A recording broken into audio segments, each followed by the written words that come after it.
Welcome back to another random topic episode. Today I am indoors. It's nasty and rainy out. It's like really cold weekend.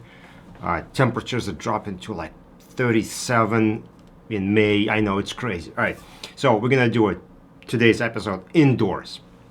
And what I want to talk about today is what features every ediscovery app should have. So I narrowed it down to 4 things that are on my mind right now, and the 5th one is going to be a bonus, which is not a feature but an absence of a feature. So let's jump into the feature list right now. And the first one is automatic indexing.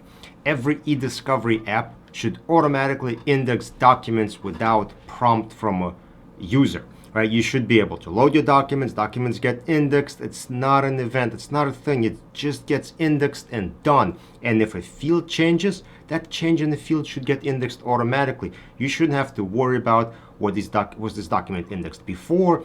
Do I need to do a full build, incremental build? Any of that stuff. You put data in, indexing should be handled for you. Done. End of story. Item number 2.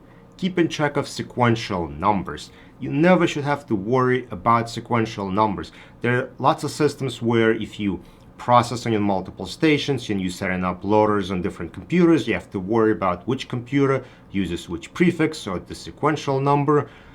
You should not have to do that at all.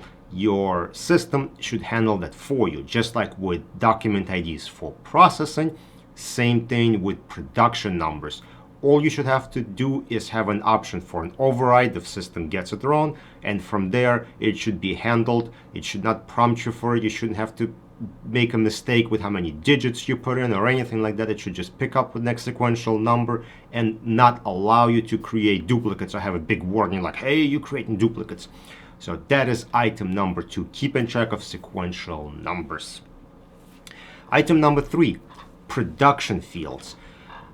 All companies, if you make any discovery software, go to the lit support world and actually learn about productions. Learn what production specifications out there. Look up SEC, DOJ, look up basic productions and figure out what fields are used in those productions and make it so that users don't have to put your data into Excel and manipulate it and split dates at times or merge them or convert it to AM/PM versus military. Make it one click and done solution. So all the fields are available, and in fact make field presets. So if somebody wants to do SEC production, all they have to do is just say, okay, I'm producing to SEC, and done. All the fields are populated, set exactly what the production format requires. There should be no need for somebody to spend all this time and tinkering with fields and messing about. It should be just handled for the user. And item number 4, automatically mapping fields. When you load data outside productions, overlays and so on, you always have to go through this big list of fields and try to match them up. And even if there is some kind of automatic mapping features, then they don't always work really well. And that's something that should be significantly improved in all the processing software or review software, so user doesn't have to map a million fields from one column to the other. And in fact, there should be some intelligence to try to automatically map the fields. Perhaps you can keep field presets where there's certain known matches, maybe application name and app name. It should automatically map it together through either presets that could be saved or some kind of AI, right? AI is cool, so why don't we make AI map fields for us when the field names aren't the same? So that is the 4th feature for ediscovery software, automatically mapping fields when loading data. Now the 5th item on my list is not a feature, but an absence of a feature. And what feature we should not rely on, or software manufacturers should not rely on, is using scripts to expand software functionality.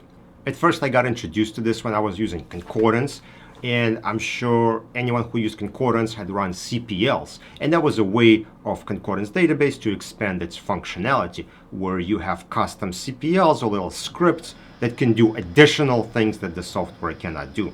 And over time there were like hundreds of these scripts that do all kinds of things, and it was kind of cool, but there's certain features that really should have been built into the software itself. And I see other companies now following the same logic. They don't build features into the application. What they do is they create the scripts, they put them online and just say, oh, you want to be able to create a store there, here's a script for you. And then you have another script that has a different version of it, or maybe somebody else made the third one, so they all work differently. A problem with these scripts is consistency and repeatability. So if one person ran multiple scripts for a project, the person may forget to run a certain script, or maybe they run a different version of a script, or maybe they configure fields differently. So there should be things like, think of a relativity production set, right? Once you run a production, all the settings are saved, so you know what was done before. So whenever you run a script or some kind of operation, that operation should be saved so you know what other user did, so you could consistently use that feature and do it over and over, not worrying about if somebody forgot something or missed something. And this is what you get with scripts. They could be run out of order or configured differently when you're running them. And my honest opinion, expanding software functionality through scripts is just plain lazy. Don't do it.